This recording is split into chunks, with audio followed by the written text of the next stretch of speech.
As I look back and my addiction took me to places and made me do things that I would never do. I'll never forget my baby sister. Once they started shunning me off, it was like I called her and I was like, man, you don't answer, you don't text me, and that's not fair. I'll never forget that.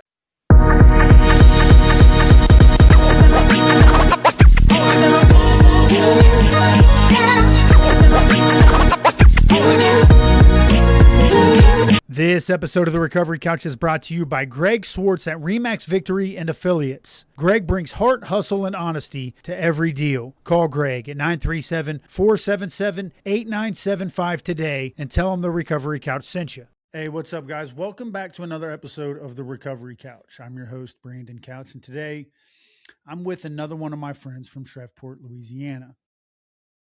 Denny is a man who has been through a lot. He's faced a lot of difficult seasons in his life, and he's here today to share his experience, his strength, and his hope. Ladies and gentlemen, help me welcome to the show, Denny. Denny, how you doing today? Good, man. How you doing? I'm blessed, man. So, So, Denny Matthews, let's give us a background, man, about just kind of how you grew up and then what led to your addiction. I grew up, my mom left when I was young. My dad kind of took over and, he gave me a normal life, man. Like I was into baseball, football. My dad was always in the yard playing with me and pitching the ball. And, my mom was always kind of absent due to her own addiction, that later on took her life. But I was real active in sports and um, I had a great father, man. And I, around age 15, I started drinking with my buddies on the tailgate out in the woods, bonfires, little parties. I, that turned into smoking weed and drinking, and, which eventually led to around 17 or 18 pain pills. And, I was doing the lower tabs, the Percocets. I was in and out of the methadone clinic. I eventually graduated to heroin, and I'll never forget.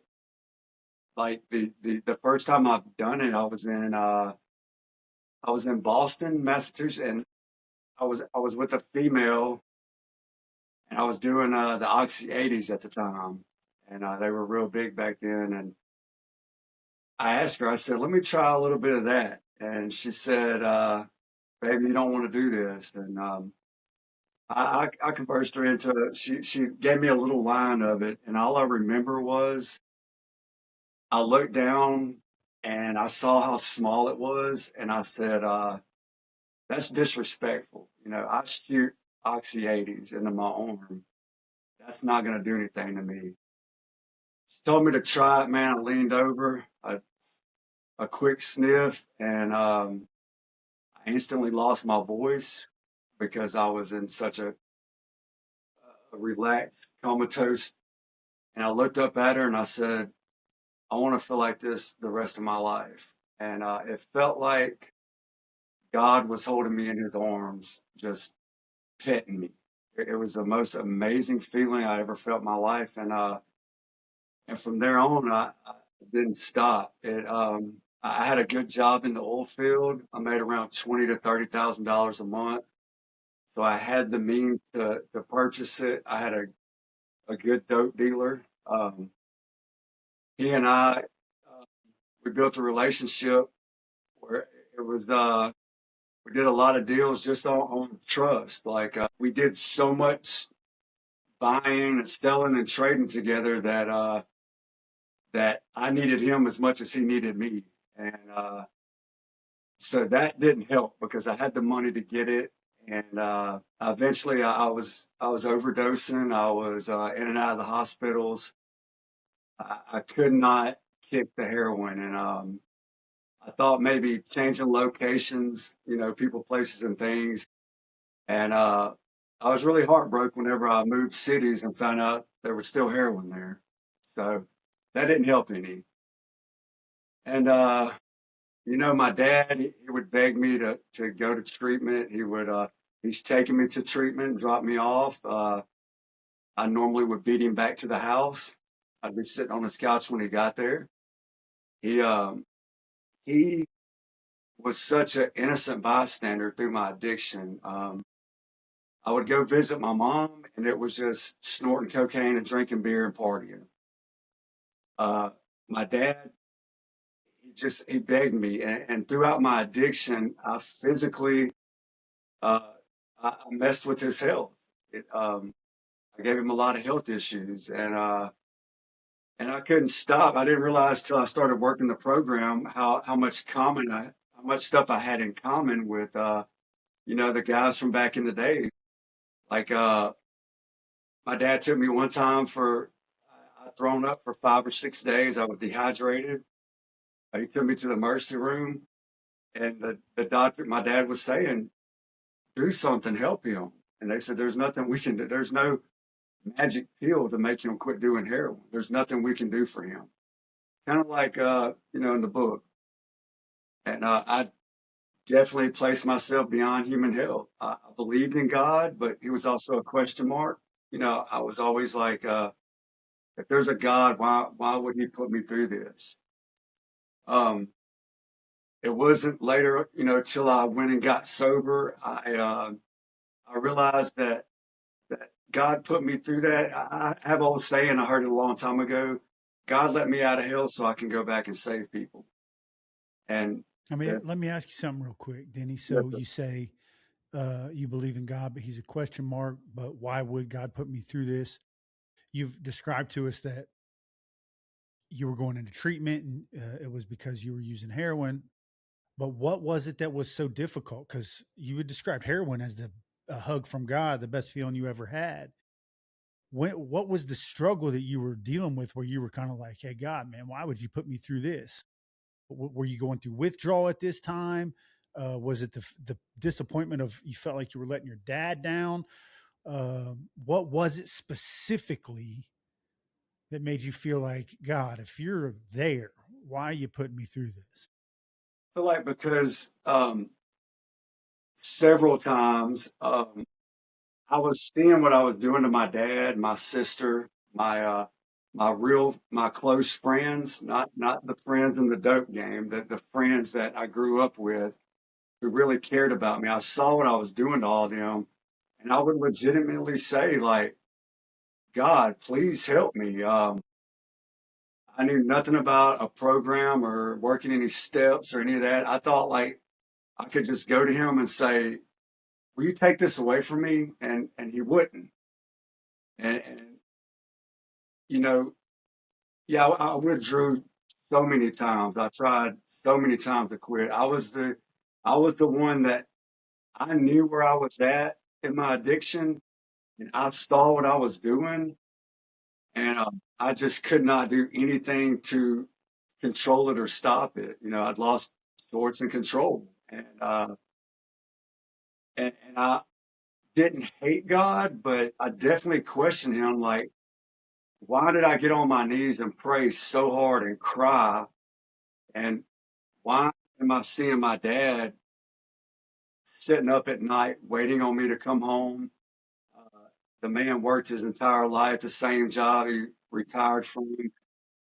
Also, doing all that, he would still wait up on me or ride the city looking for me.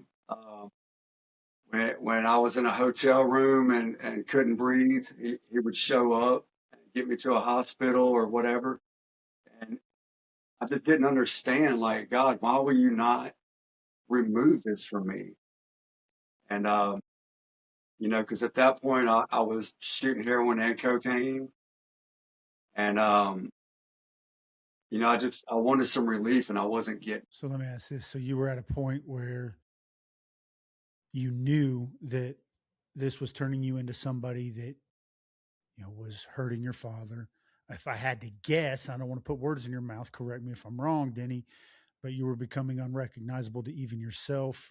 You were doing whatever it took in order to get the fix, to be well and not be sick. And that is the point that where you started to think like, man, God, why do you have me in this situation? Why would you put anybody through this? Is that what I'm gathering? Very true. Yes, very true. So you are becoming a little bit unrecognizable to yourself, in the sense of like, do you think you can see at this point in time, like, I never wanted to become what I know I've become? Yes, I look back and my addiction took me to places and made me do things that I would never do. Like, especially the pain that I caused my father. I'll never forget my baby sister. Once they started shunning me off, it was like, I called her and I was like, man, you don't answer, you don't text me. And my sister told me, you're killing my dad, and that's not fair. And those words, like, I'll never forget that. Like, but I just didn't see it at the time. I said things to him. I had a lot of good people in my life, and when they would try to talk to me, the addiction would just block that. And it just made me someone that I'm not. I know now that I'm not. Like, I'm nowhere near that guy. I don't speak the same. I don't carry myself the same. And I never want to be that guy again. I was a demon for sure. Yeah, God bless you for you know your understanding today, and knowing that that was that was demonic activity kind of inside of your vessel. And yeah, that is the truth, with the chemicals. And Yeah, I mean, I remember very well my dad. I told him I wanted to kick heroin. I went to his house. I locked myself in the back bedroom. I had a throw up bucket. And I would projectile vomit across the bedroom all the way to the point where I was throwing up air because there was nothing left in me, and it sounded very demonic. Like, it was definitely demonic. well, and I think, Denny, that's a part of addiction that people who have never been through it have a hard time understanding. Is, I know I don't want to be doing this drug anymore. I was on opiates myself. I didn't want to do opiates anymore. I want the days I would wake up and I didn't have it and I needed it and nothing was going to stop me. I mean, I knew that I didn't want to live like that. But what the people who loved me and the people I was putting through torture, what they didn't understand was withdrawal is terrible. Yeah, yeah. I mean, I So was your sister, your dad, like, I don't know how, my family, I don't know how much they knew, how much I knew that withdrawal was going to be 2 weeks to a month worth of hell, right? And I never could work up the courage to tell them that, to be like, hey, I know I have a problem, but I'm so afraid of what I'm about to put myself and you guys through if I try to cold turkey this thing. right, um, and that sounds like what you were kind of dealing with in the back of your dad's house. You knew you were going to be vomiting, right. plus other things. Oh yeah, How did your dad deal with that? he was right there, man. He would open the door and he would check on me. He would try to get me to walk to the mailbox with him. He would just say, "Let's go check the mail. Just walk with me." And I would just look at him and say, "Dad, I'm sorry. I can't do that right now." It was during the middle of summer. I was wrapped up in a blanket, sweating at the same time, and I just could not get up and make it to the door.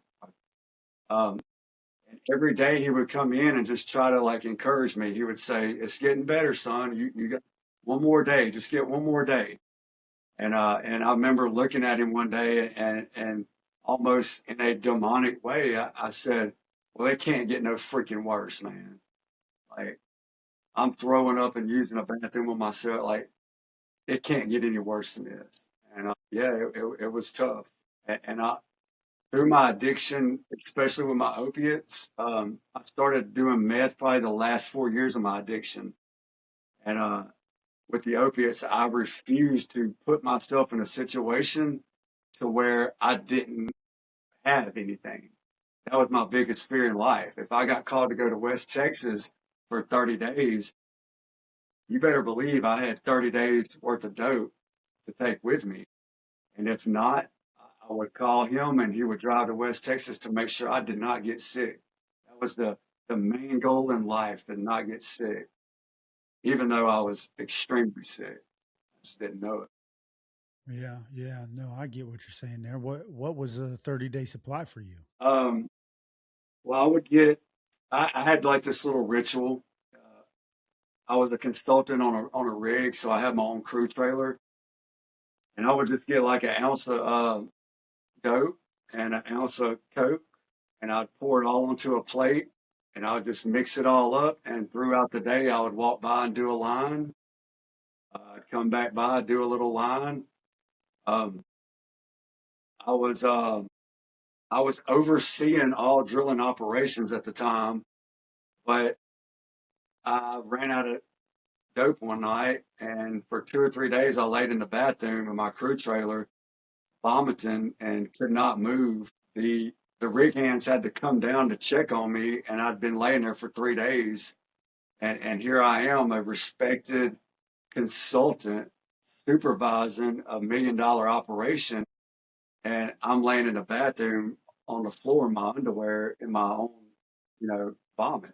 And of course, I told them like I've just been really sick, whatever. So they get me in an ambulance at the location, take me to a hospital there in somewhere in New Mexico, um, and one of the superintendents of the company came up to the hospital and he said, "What's going on with you?" And I said, "I'm addicted to heroin."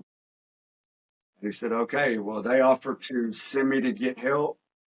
I I couldn't physically drive.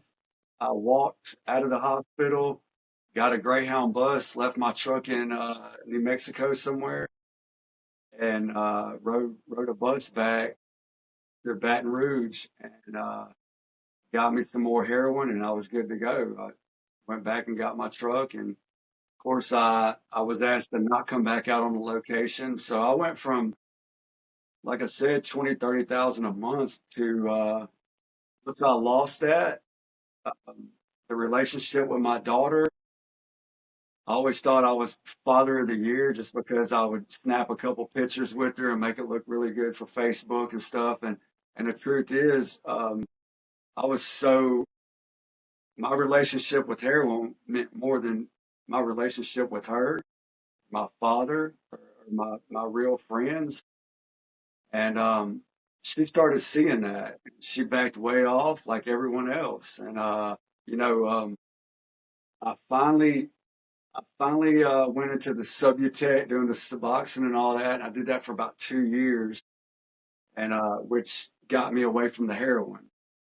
But also, I have a good friend. He always says like I'm always addicted to more, and the the Suboxone, Subutex, none of that was working, and got out on a drilling rig. I got a job back out on a rig, and he offered me some meth, and um, I did that for the next 5 years. Like you said earlier, how I didn't realize what I was doing to my family. My mother, once I went to treatment, I had about 4 months of sobriety, and my mother became real ill. And I came to the hospital to see her, and I spent like the last couple weeks there with her. And I started making amends with her because a counselor told me, write down everything you would say to your mother. And I said, she's on life support. She's on and off life support. She's in comas. She don't know what I'm saying. She said, just write it down. Made no sense to me at the time. I started writing to her and I said, Mom, I can't stand you for leaving me and abandon me like you did. I hate you for your addiction. I hate you for all your lies. You're never showing up. You're manipulating. You're everything that you've done to me. Like I've carried this for over 20 something years and I can't stand you. But as I continued writing, it got down to where I would say, I really can't hate you for not showing up as a mom because I didn't show up as a son. And also, everything you did to me, I've been doing it to my children also. And I'm no better than you. And once I wrote that, I sat with her the last few days. She had tubes in her. If she moved, she was in so much pain, she would scream. When the nurses would come in, I would get up and walk over to the door and cover my ears because my mom would scream this sound no one should never have to hear. And one night, I'm sitting beside her bed and I'm looking at her and she's just moaning because she's in so much pain. And I thought to myself, this must be what it felt like for my dad and my sisters, my friends and family. This is what it felt like watching someone die. So really, in retrospect, like I feel like my mom showed up there at the end and gave me the greatest gift in the world. She showed me what it was like to watch someone suffer and hurt and watch me slowly die. And that Yeah, it's interesting that you call it the greatest gift in the world. I think it does bring a good perspective of, you, golly, man, this is similar to what people had to have seen when I went through what I went through. But at the right, same time, it's also difficult to understand, like, the absence of mom did play a part. I can't peg all this on mom, but did play a part. And you know, when you're having the realization of like, if daggone it, man, I did the same thing. I can't really blame me. I did the same thing to my kids. That's, you know, the vicious cycle of, you know, what is, daggone, generational curses is what most people call them. Right. And having that understanding and being like, okay, now that I understand that there are generational curses and iniquities, I think is what, the Bible calls them, but generational curses are real. And I'm a product, of that. Right. And then, so when it comes time to forgive myself, or when it comes time for others to forgive me, let's take that into consideration, and, same thing with mom, man. Let's forgive her too. That was probably yeah, the same shit she had to deal with right. I as a kid. right. I heard a thing one time, and it says they say time heals all wounds, but for me, forgiveness will heal those wounds. Time just changes your heart because, like I said, 10 years ago in my addiction, there was no forgiving her. Um, Time changed me, and working a program, I had a spiritual shift inside of me, and I was able to forgive her and forgive myself, and also ask her to forgive me. So to me, that's what healed that wound is the, the forgiveness. And I instantly carried no more resentment towards her. I realized I didn't hate her. I love that woman. Those are things I could not see in my addiction. So And they're heavy things to reflect on when you're in recovery. When you go from active addiction to recovery, and I don't know, I've had many conversations, Denny, just like this. And first of all, I'm so grateful for you sharing, um, all of the truth in your addiction and your recovery.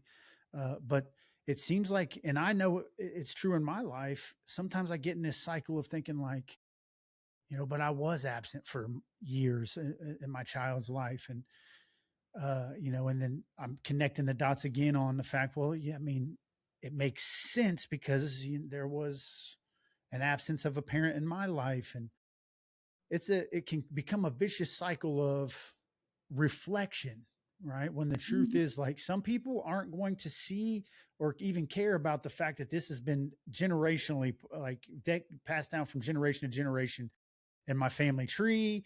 They just want to hold, well, you did this, you did, and I'm not running from anything that I did, but I do have an understanding today that spiritually generational curses are real, and it happened to hit me right on the head. Right. Yeah. I'm not, don't think that's deflecting the fact that I'm not trying to own the shit that I did. I'm more Yeah. than willing to own it. I talk about it on these podcasts, and I wrote a book about it. Yeah. But having the understanding that you're talking about of, these things do get passed down generation to generation, and I'm Right. doing the best I can as Denny Matthews to break the cycle. And I want to commend you for that. How's your relationship with your daughter today? So she and we once I went into treatment, I called her from treatment actually, and I was like, "Would you come up here and see me?" And she's seen that so much and heard it so much, it was just like, "No, I'm good." And my dad, he always stood right there beside me, but at the same time, he was showing me tough love. And so once I got out, I went into a sober living and I started an IOP, and I started, I got a sponsor and started working some steps, and I started making amends, and she started seeing like 4 months sober, 5, 7, 9, 10.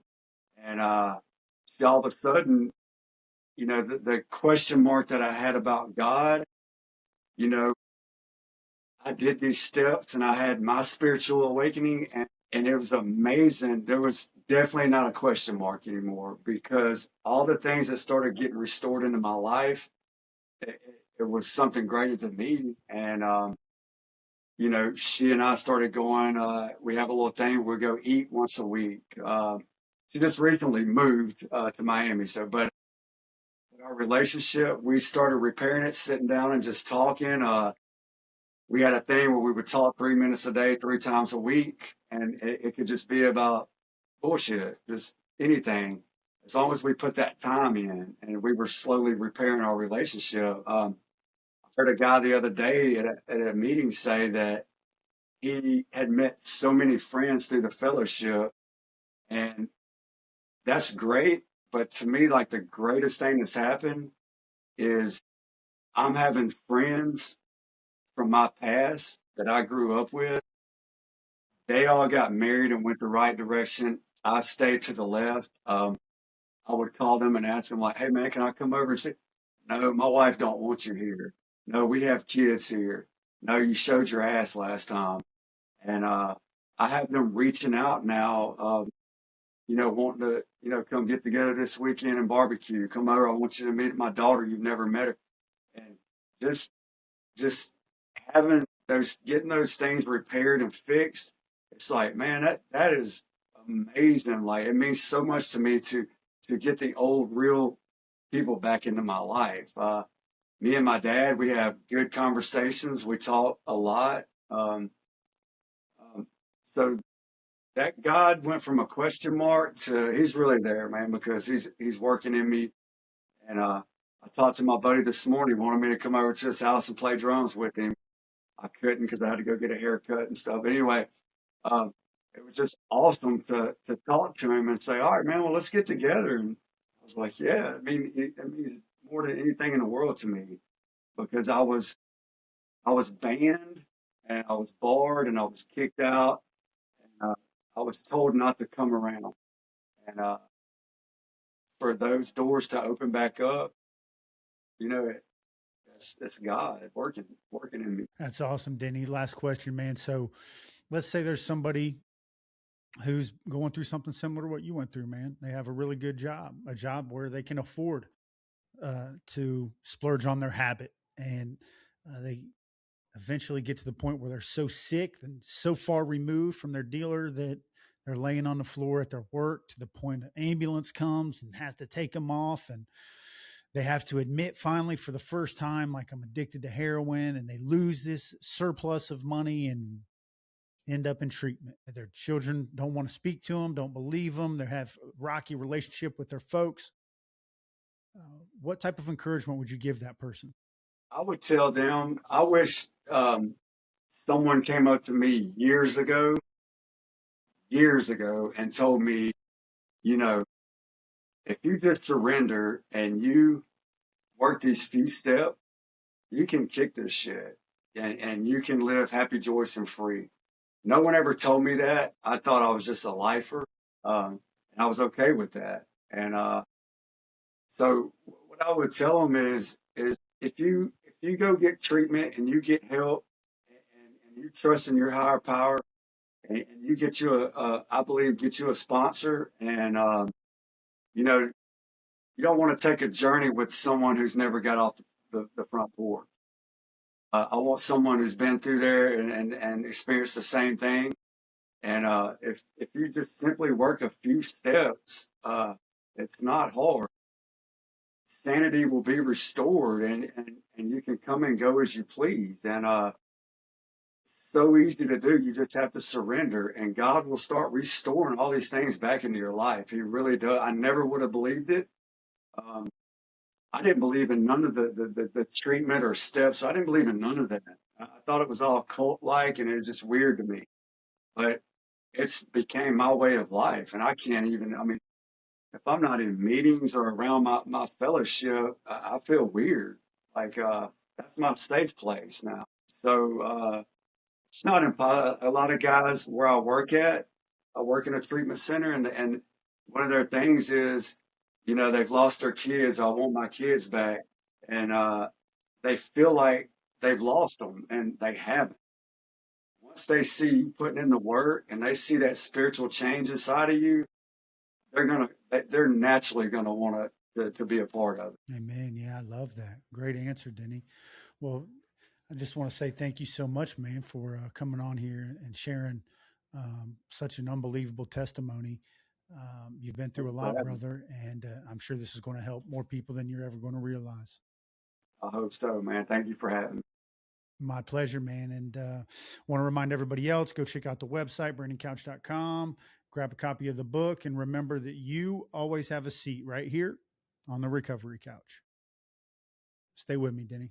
Yes, sir. This episode of the Recovery Couch is brought to you by JB Davis at South Dayton Toyota. For integrity, service, and unbeatable deals, call JB and his team at 513-267-5225 and tell them the Recovery Couch sent you.